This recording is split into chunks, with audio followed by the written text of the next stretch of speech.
She asked me. She said something. She was watching TV and she saw Big Zulu and she was like, "Yo, ndiyamthanda kumculo walo mfana." And I thought to myself, what? My mom likes Big Zulu. That was the first instance. And then at some point, I think we were riding in a car together and she heard a Big Zulu song and she immediately recognized it.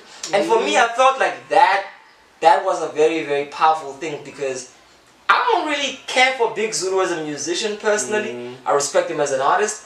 But the moment I realized my mother likes his music, it made me stop and look at the moments where I made music and she listened to it and she was lost. And she, you know, she's had songs that she's received warmly, but you know when your mother likes a song, it's in their eye.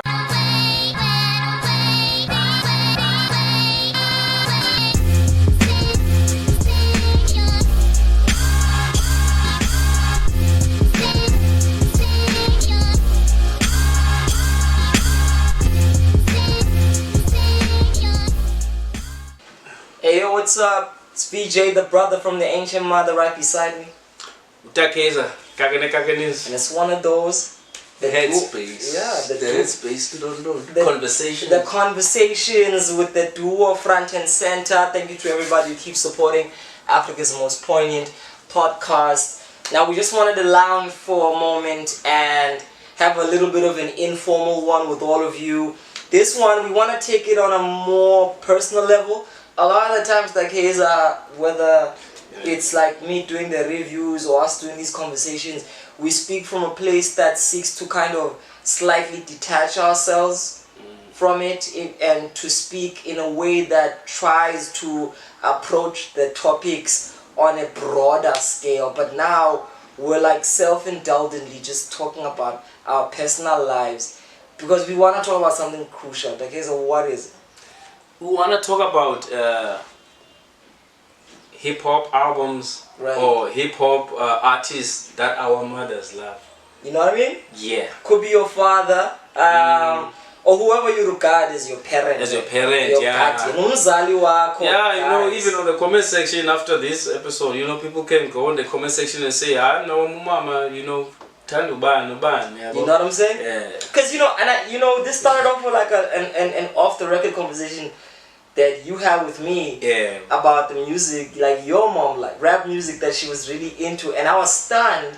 So before I spoil it for the headspaces though, we felt it was a good thing to kind of take to the platform, because I think it's a great way to look at the kind of music that translates beyond the niche. That kind of music that really, because when you relate to old folk, that says that your art not only skips like a stylistic and a cultural thing about it, it skips a generational thing. And that's impeccable because that means that you're doing something musically that isn't peculiarly made for young people. Yeah, and that's impressive. Yeah, I know. I don't know too. Also, yeah, I mean, look. Let's go into your background. You got into hip hop. I got into hip hop. Obviously, high school. Yeah. High school. After hearing DMX. So, like for me, I was like, yo, the energy. Right. I used to go to the tavern, lapek fuchane, ngasendlini. The same thing. I'll go there and play every goddamn. They had only one album there, hip hop, and it was DMX. And then there was X, the 1999 one. So I'll play songs like even the What's My Name. I used to.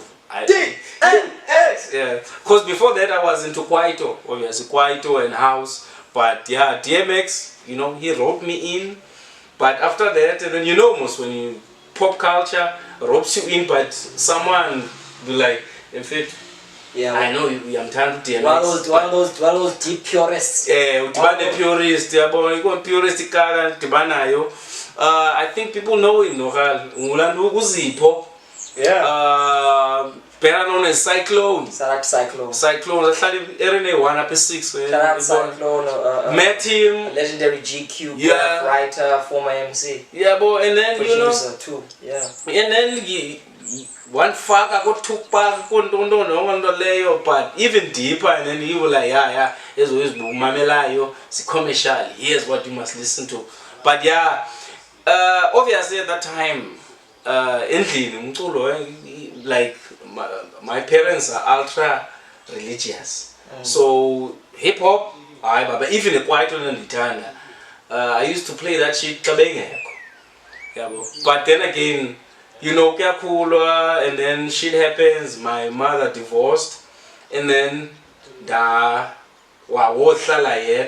and then I went and stayed with my aunt. Right. But after staying with my aunt, after I graduated metric, I came back and stayed with my mom. And then there, when we call on the restrictions now, I could play whatever I wanted. Whatever you wanted. Because I had a room. Want a shack now. Yeah. A shack up at night. And then it's a big shack. But my room is also part of this shack. Yeah. But this structure, but since the indoor. So instead of right. So it's in the same shack. So I'll play a lot of hip hop because I was into deep hip hop. Were you at all concerned about the cursing? Because you know that's always the first fear. Like we, as hip hop heads who later, you know, as rap heads who later evolve into hip hop heads. The concern is always, oh man, my mom, my dad is gonna hear all these motherfucker. You know, in the words of Lil Wayne, oh shit, motherfucker, goddamn. Those are basically all the words. Yeah.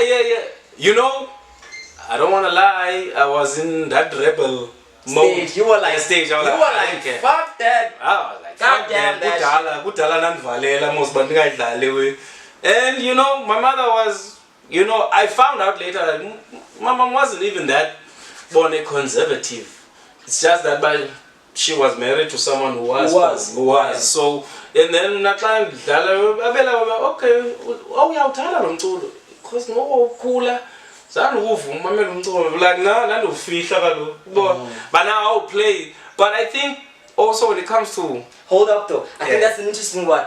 Please highlight us in the comment section if you also had to hide the music that you loved. Because when Ta-Kaizer told me this story before, I felt like there was a very interesting thing about how many of us literally had to hide a part of ourselves to our parents because we were either afraid that they wouldn't like it, or we knew one of our parents or both of them, if they were both around, wouldn't approve of this. Yeah. So I think it's interesting things that end up impacting the way we respond. So please highlight us in the comment section. Like I said, this one's a conversation, and please relate your experiences to us in that one. So you were literally in that phase where you were like, nah. Because because I was, you know, that phase going no one's gonna tell you shit. Cause I went got to work after matric, you know, and then save up money so that I could go to initiation school. To take myself into initiation. So I was like, so I'm back, and then I've earned the right to listen to some music that curses. So and then I come stay with my mom after spending a lot of years with colored people. Shout out Langkloof. Yeah, so then I come back 2007 graduation. Come back home. I love that album. Like, I loved when it dropped. And I love the fact that they had that battle with 50 Cent. 50. That was literally I was about to say, but that was the album that killed quote unquote gangster rap. So but what I loved more about that album was that the opening song, Good Morning. Woo! Oh, man. So what I used to do, I think I sitting back and thinking after we've had that conversation, and I was like, maybe when music gets played regularly on radio, even if you don't like it, you start to find yourself humming the rhythm and don't know the way. I feel like even though my mom loves that album because I used to pump that shit every day. Religiously. Yeah, but what I used to do was, since that span, every morning I would wake up at 5 o'clock because my knocking time was about 7 o'clock. So I would wake up at 5 o'clock and I would play Good Morning. Right. For about 30 minutes. That means you then repeat that, and then for always the first 30 minutes of me waking up is putting that Good Morning song on repeat. Before it was even famous on the BEE. Now it's on. You know that was before 2007. I'll play that song every day. The first 30 minutes it's on repeat. Because so that's the early morning get up. Yeah, early morning get up. And then even cats, people who used to stay in that area, they were like, hey, good morning. They all call me good morning. Hey, Kanye West. Something like that. So I do feel like the reason why my mother loves that album is because I used to play that album every morning. Because after that 30 minutes, and then I would stop the repeat and let it play until it's time for me to get out and take a bus until 6 o'clock. So that would be, it's playing every morning. I'll play that. That was my ritual. So that's the first, routine. Yeah. So that's the first album that I know my mother. Did she have songs in particular from that album? Okay. Good Morning was the obvious one. She loved the one. Damn. What is Who I Am? What's everything I'm not. Everything I am. Yeah. Even the what did you call it? Homecoming? Yeah. Homecoming. Those were, and also flashing lights. Yeah, flash. You're like she'll knock on the wall and like so I'll repeat that shit again. But also it's like, okay, now I want to ask another interesting question. So do you think it was purely by virtue of how much you played it that wapele time, or do you think the musicality of the album in itself played a role in the fact that my son might be playing this shit and unknowingly many amount of times, but it's actually good music, pun intended. Do you think which one do you think it was? I think it's a bit of both, but it also the good music part also played a role, because if it was only solely for the fact that I'm repeatedly playing this album is why she loved it, then she wouldn't have favorite songs. Right. She wouldn't be knocking on the wall and say, okay, repeat that one. Yeah, but even the Good Life also, it was her, the Good Life. I pinned. So I think it was also a bit of both, bit of both. Because if it was only solely about me playing the same album, then she would have loved, let's say, the whole album without having favorite, a personal kind of timeline in the album. Yeah, I think that's really deep, Yeah, because I feel like even those tracks, Homecoming, I think maybe they talk, maybe they touched her in a certain way that I don't know. Also the one with Who I Am, I always what do you call Everything I Am? Everything I Am. Yeah, cause when you watch your mother grow, going through divorce, and then you see other parts of her when she's divorced, you feel like, okay, maybe that's what she got from that song. Yeah. Now I get to express who I am. Those somber notes, that piano keys, that very affirmative stance as well. And I feel like all of the songs you mentioned it's Kanye, so he's always a little bit vintage. Yeah. But I think they also, they speak to a sound that was not too far for her to relate to. The samples there were very much in alignment with that soul.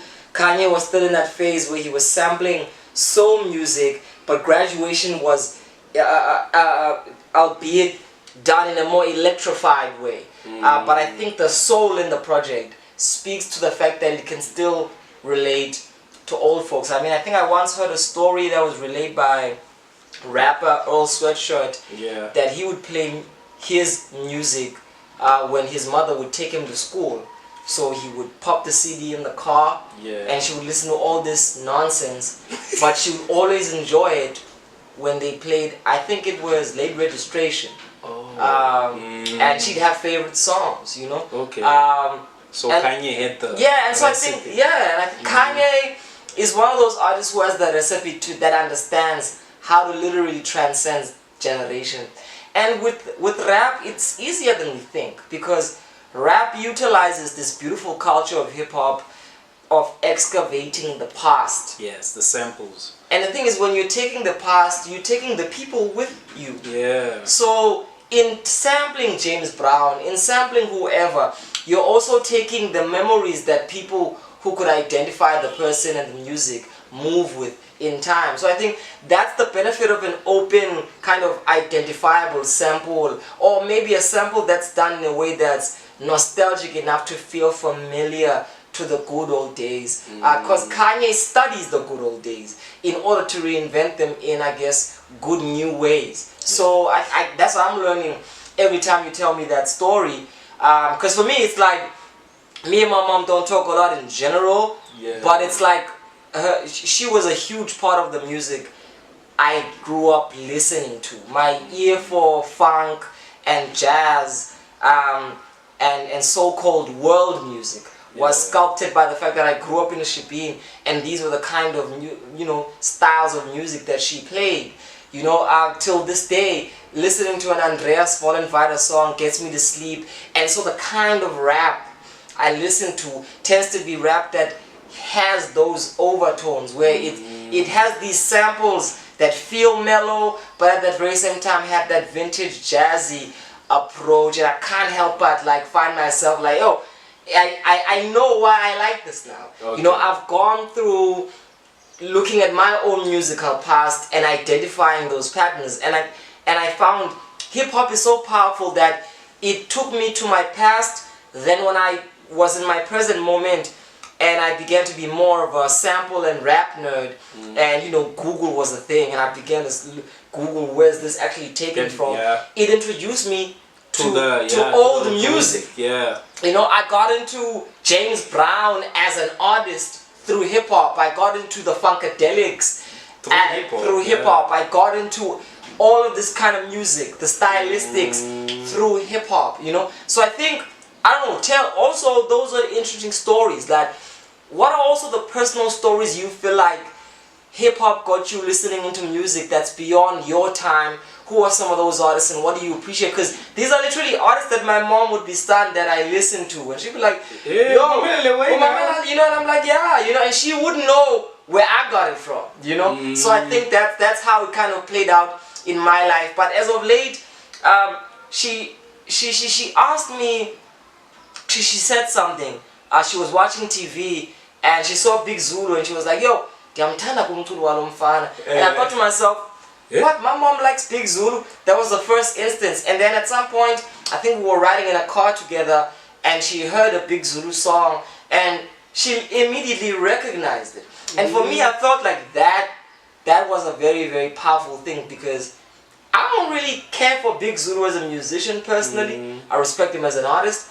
But the moment I realized my mother likes his music, it made me stop and look at the moments where I made music and she listened to it, and she was lost. And she's had songs that she's received warmly, but when your mother likes a song, it's in their eye. And I don't think she's liked any of the music I used to make when I was young, younger, in the way that I see her liking Big Zulu. And I think it's those things that teach us as artists how to again transcend the time, because it's also about transcending yourself. It's also about saying, okay, I know what I like, but how can I connect a bridge, Ta-Kaizer, between myself and an audience that is not like me?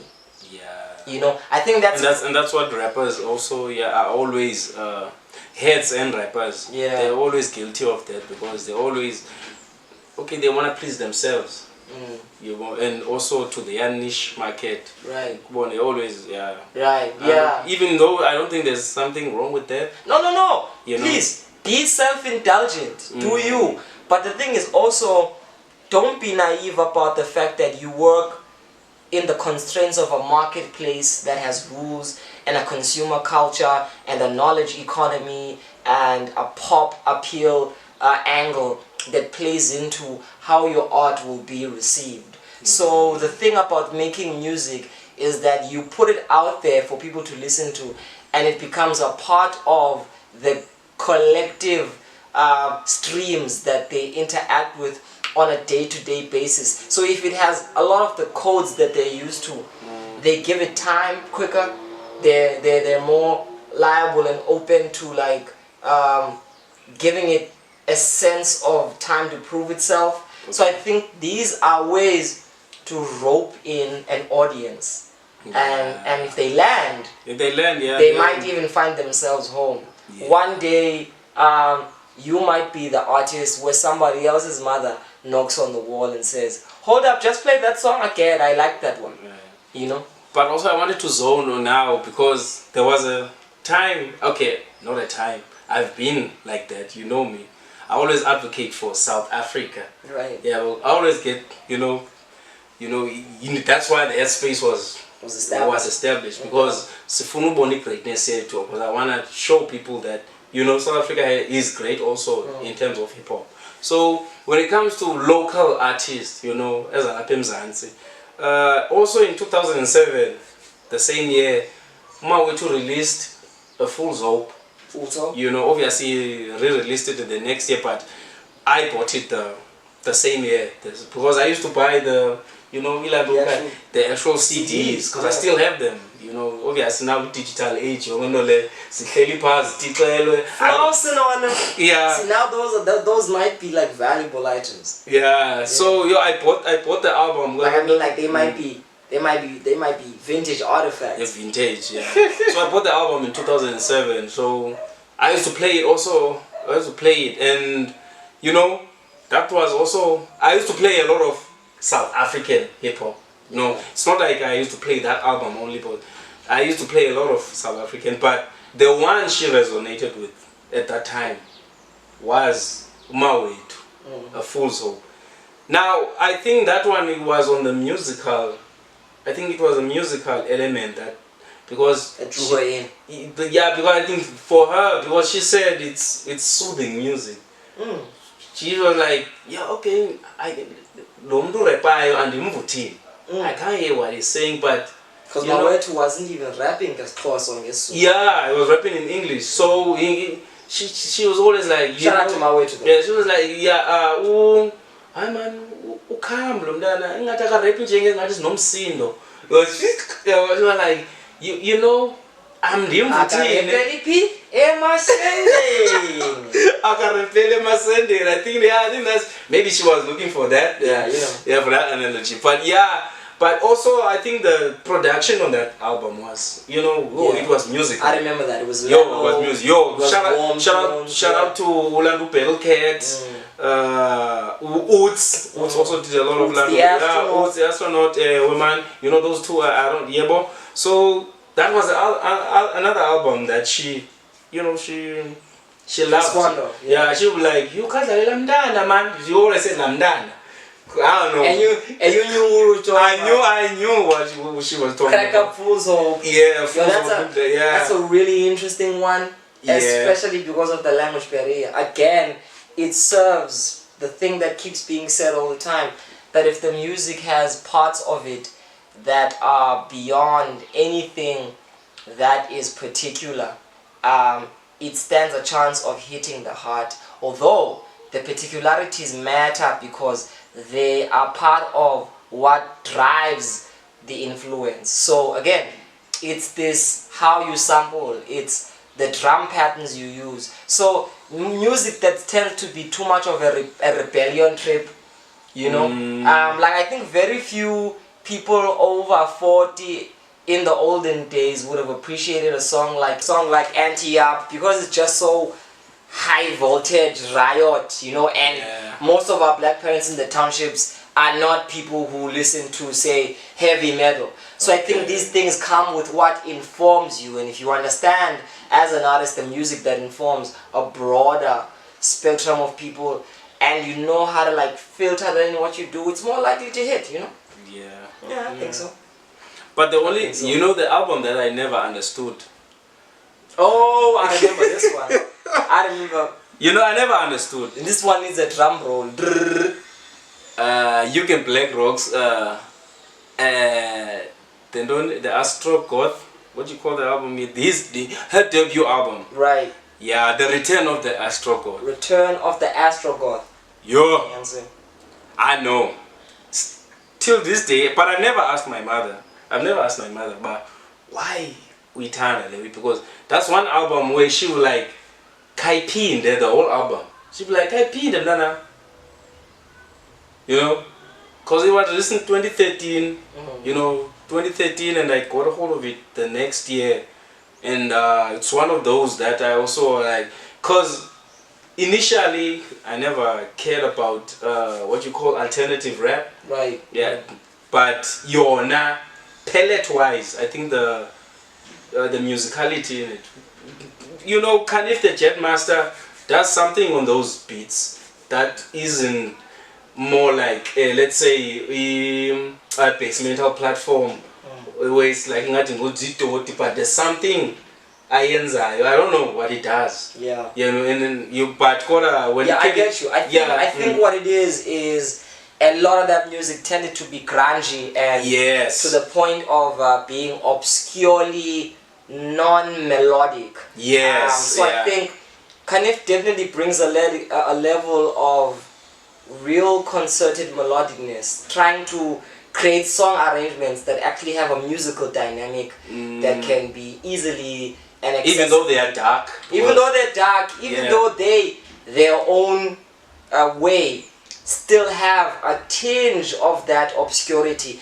in the way that they kind of cast themselves out into these musical directions. But then again, so does jazz. You know, then again, so does a lot of soul music. If you're looking at producers like Gamble and Huff. So I think obscurity is not the issue, but musicality tends to be. And what I mean by musicality is, because I don't want to be accused of falling to that same argument that a lot of racist whites used to make when they said, well, fella, I'll tell you, the reason that this, you know, rap is not music is because it has no melody. Which is, that's bullshit. Rap in and of itself, even the voice has melody. Drum pattern has some sense of melody. But when we talk about a song in and of itself being melodic, we talk about the relationship between the instruments, we talk about a main thread that builds the song being carried into a simple, repetitive rhythm that can easily find itself into somebody's ear. It doesn't want to be openly vast and abstract and just kind of not have direction. It has direction and it uses these kind of loops of sound to do that. So I think the Return of the Astro Goth did that very, very well.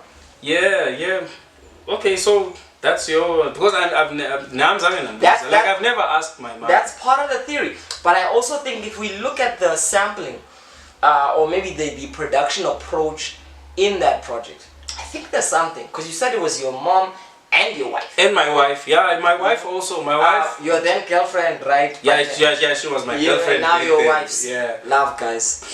We encourage it in hip hop. Because she would also be like, no, I love this album.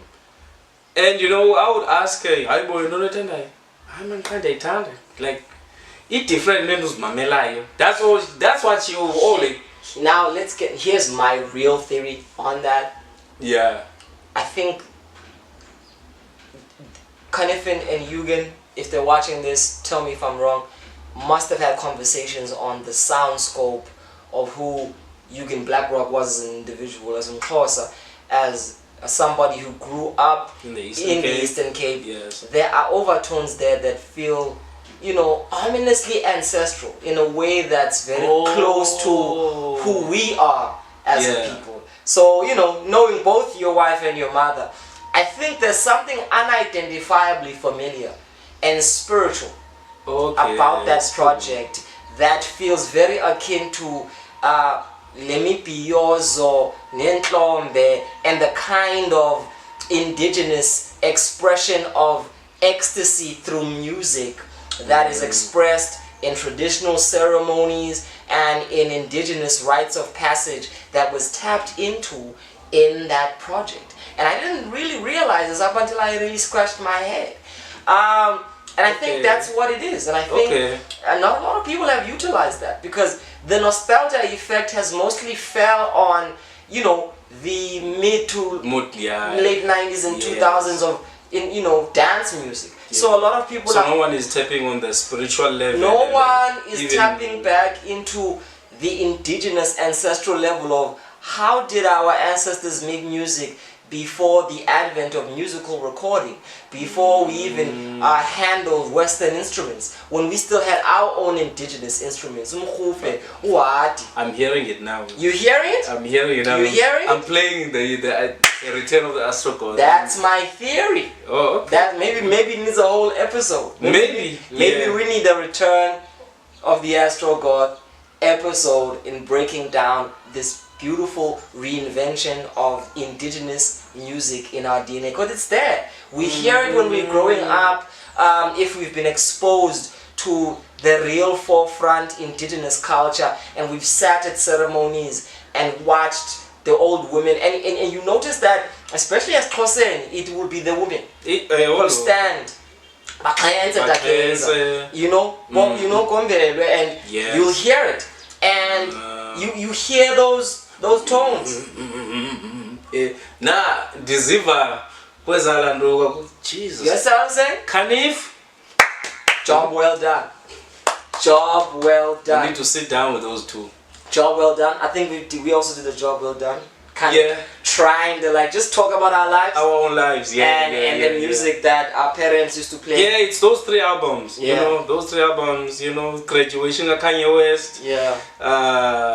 The Fool's Hope by Mawe and The Return of the Astro God by You Can. You know what would be cool? Links to anybody who wants to listen to those albums. If they're available, we'll definitely put them right there for you to listen to. I'm not gonna give you a Big Zulu link. He's out there. He's available. I don't know. Yeah, I know. If you haven't heard Big Zulu's music, you must be. That's even for the African subscribers outside of South Africa. So, but yeah, thanks to you and yours. Thanks to. Don't forget also to tell us, you know, about your parents. Not necessarily because now, you know, I've shared more proximity, like, you know, heart to heart with my mother. You know, so maybe when it's about your father, it's about our parents, even your aunt. Grandmother, malume. You know what I'm saying? Yeah, no doubt. But yeah, that's life growing up with hip hop, primarily through the art form of rap. And I guess the point of this episode is to get to the point of, is to get to the gist of what kind of music crosses over beyond ages. You know what I mean? And I think there's a formula there. I think when you really look close, there's a formula, and if you've been listening to this whole conversation, it's there for you to exploit if you're an artist. It's there for you to appreciate if you're just a listener. Either way, my name is Vijay, the brother from the ancient mother. If